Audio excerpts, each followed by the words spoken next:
Assalamualaikum warahmatullahi wabarakatuh. Selamat datang wahai sahabat yang dirahmati Allah. Yang sudah like dan subscribe saya ucapkan terima kasih, dan saya doakan semoga diberkahi keselamatan dunia dan akhirat. Apakah Anda pernah bertanya-tanya, mengapa rezeki kadang-kadang terasa sulit untuk datang? Dalam video ini, kita akan menjelajahi 35 faktor yang dapat menjadi penghalang rezeki, mengutip dari kitab Talim Muta'alim. Dari dosa-dosa kecil hingga kebiasaan sehari-hari, setiap tindakan memiliki potensi untuk mempengaruhi rezeki kita. Mari kita simak bersama untuk memahami lebih dalam bagaimana perilaku kita sehari-hari dapat memengaruhi keberkahan hidup kita, sesuai dengan ajaran Islam.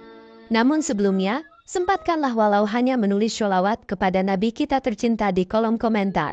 Semoga menjadi pemberat timbangan amal baik kita di akhirat kelak. Allahumma sholli ala Sayyidina Muhammad wa ala ali Sayyidina Muhammad.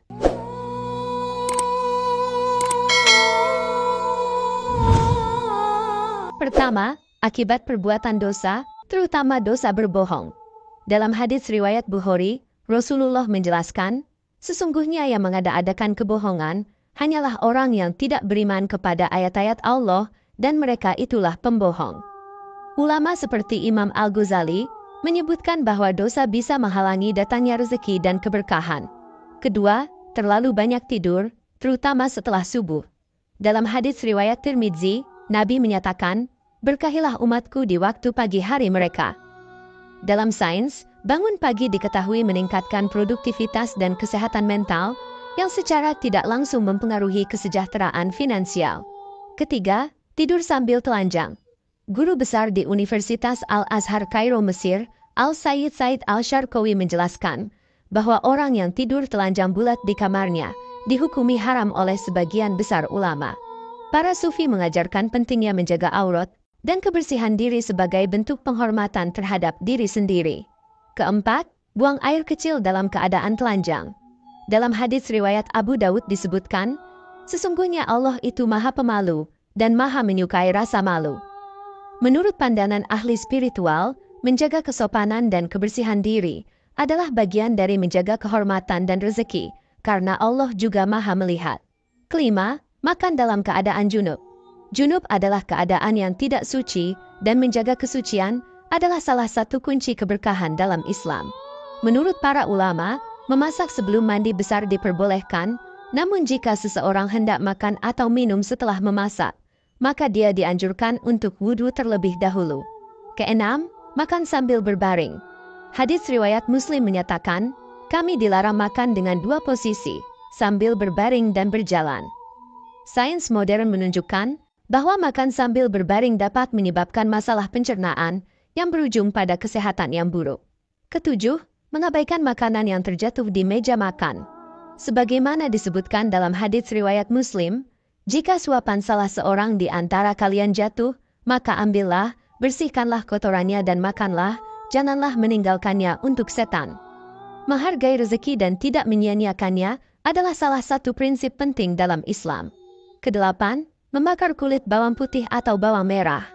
Rasulullah bersabda, siapa saja yang memakan pohon yang tidak sedap ini, janganlah mendekati masjid kami. Sesungguhnya malaikat akan merasa sakit karena aromanya, seperti halnya manusia. Hadits riwayat Muslim.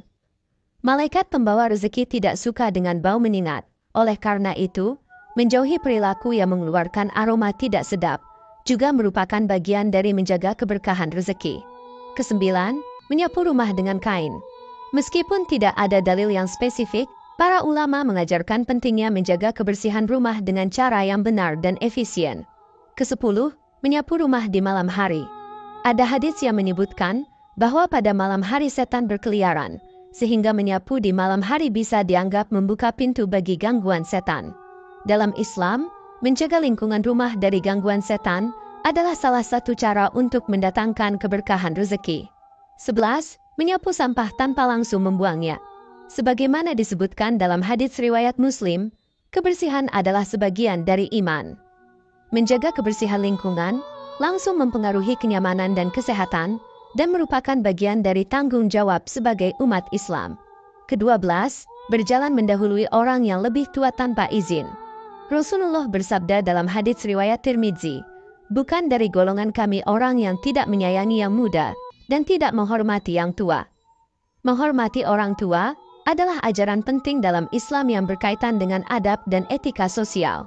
Ke-13, memanggil orang tua dengan nama mereka. Dalam hadits riwayat Abu Dawud, Rasulullah menjelaskan, janganlah salah seorang di antara kamu memanggil ayahnya dengan namanya, jangan pula duduk di hadapannya, dan jangan berjalan di depannya. Ulama mengajarkan pentingnya menghormati orang tua sebagai bentuk ketaatan dan keberkahan hidup. 14. Menyela-nyela gigi dengan kayu kasar. Rasulullah mengingatkan umatnya untuk menggunakan siwak, sebagaimana disebutkan dalam hadits riwayat Bukhari. Gunakanlah siwak, karena siwak itu membersihkan mulut dan diri dek Allah. Menjaga kebersihan dengan cara yang benar dapat mencegah kerusakan dan masalah kesehatan. 15. Membasuh tangan dengan tanah atau debu. Dalam hadits riwayat Bukhari, Rasulullah mengajarkan untuk tidak mencelupkan tangan ke dalam bejana setelah bangun tidur tanpa mencucinya 3 kali. Menjaga kebersihan diri dengan cara yang benar adalah bagian dari adab Islam. 16. Duduk di tangga. Rasulullah bersabda, janganlah kalian duduk di jalan-jalan yang ramai, lalu mengganggu orang lain. Hal ini menunjukkan pentingnya menjaga keteraturan dan keselamatan di lingkungan umum. 17. Bersandar pada salah satu tiang pintu. Ada hadits yang melarang perilaku yang tidak sopan atau tidak pantas, termasuk bersandar di tempat umum atau pintu yang bisa menghalangi orang lain. Ini menekankan pentingnya adab dalam berinteraksi dengan lingkungan sekitar. 18. Berwudhu di tempat peristirahatan. Rasulullah bersabda, barang siapa yang berwudhu di rumahnya, lalu dia pergi ke masjid untuk sholat fardu, maka setiap langkahnya yang dia tempuh itu akan menghapuskan dosa-dosa yang lalu. Ulama menyarankan berwudhu di tempat yang bersih dan layak untuk menjaga kesucian dan mendapatkan keberkahan dari setiap langkah menuju masjid. 19. Menjahit baju yang sedang dipakai. Meskipun tidak ada dalil yang spesifik, dari segi kesehatan dan keselamatan, menjahit baju yang sedang dipakai bisa berisiko terkena jarum. Oleh karena itu, lebih baik melepas baju sebelum menjahitnya. 20. Mengeringkan wajah dengan baju. Ada hadits yang menganjurkan penggunaan handuk atau kain bersih untuk mengeringkan wajah setelah berwudu sebagai bentuk menjaga kebersihan. Ini juga menunjukkan pentingnya menjaga kesucian dan adab dalam kehidupan sehari-hari. 21. Membiarkan sarang laba-laba di rumah. Rasulullah mengajarkan, sesungguhnya Allah itu maha bersih dan menyukai kebersihan. Ulama mengajarkan pentingnya menjaga kebersihan rumah sebagai tanda keberkahan. 22. Melalaikan sholat. Dalam Al-Quran, Allah berfirman, sesungguhnya sholat itu adalah kewajiban yang ditentukan waktunya atas orang-orang yang beriman. Melalaikan sholat bisa menghalangi keberkahan dan rezeki dari Allah. 23. Tergesa-gesa keluar masjid setelah sholat subuh. Rasulullah bersabda dalam hadits riwayat Tirmidzi, barang siapa yang sholat subuh berjamaah, kemudian duduk berzikir kepada Allah hingga matahari terbit, maka baginya pahala haji dan umrah. Duduk sejenak setelah sholat subuh, memberikan ketenangan dan keberkahan. 24. Terlalu pagi berangkat ke pasar, dan tidak buru-buru pulang darinya. Ada hadits yang menganjurkan untuk tidak terburu-buru dalam urusan duniawi, dan mengutamakan urusan akhirat.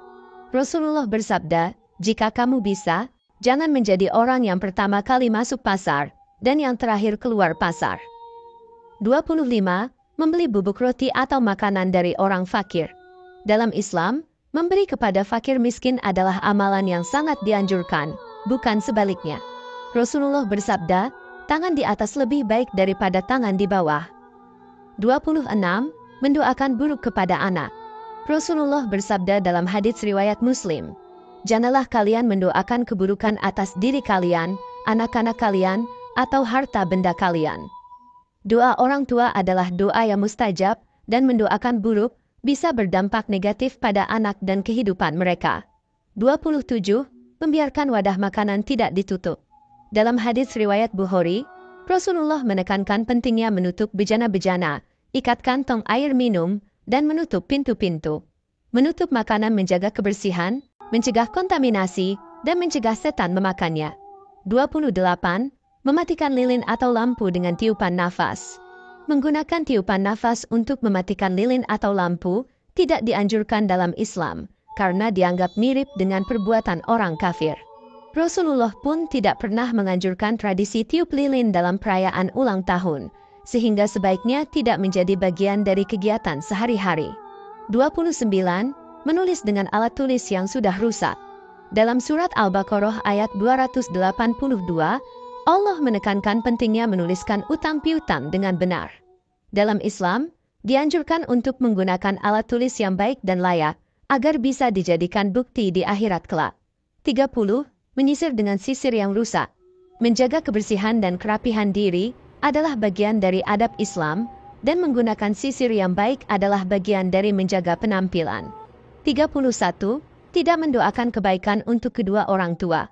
Allah dalam surat Al-Isra ayat 24 menegaskan pentingnya mendoakan kebaikan untuk orang tua sebagai bentuk bakti yang mendatangkan keberkahan. 32. Mengenakan serban sambil duduk. Meskipun tidak ada dalil yang spesifik, adab dalam berpakaian mengajarkan cara berpakaian yang baik dan layak. Di beberapa tradisi Arab, mengenakan serban biasanya dilakukan ketika berpamitan akan melakukan perjalanan. 33. Mengenakan celana sambil berdiri. Rasulullah bersabda bahwa orang yang merendahkan dirinya karena mencari ketinggian, Allah akan merendahkannya. Sikap rendah hati dan sopan dalam berpakaian merupakan bagian dari adab Islam. 34. Bersikap kikir. Dalam Quran surat Al-Isra ayat 29, Allah melarang sikap kikir karena dapat menghalangi keberkahan dan rezeki. 35. Cepat bosan, berlebihan, bermalas-malasan, dan bersikap lelet dalam mengerjakan sesuatu. Rasulullah dalam hadits riwayat Tabrani mengajarkan bahwa Allah mencintai seseorang yang apabila mengerjakan sesuatu pekerjaan, dia menyempurnakannya. Produktivitas dan efisiensi dalam bekerja mendatangkan keberkahan dan rezeki. Semoga dapat bermanfaat untuk kita semua. Wallahu a'lam bishawab. Wassalamualaikum warahmatullahi wabarakatuh.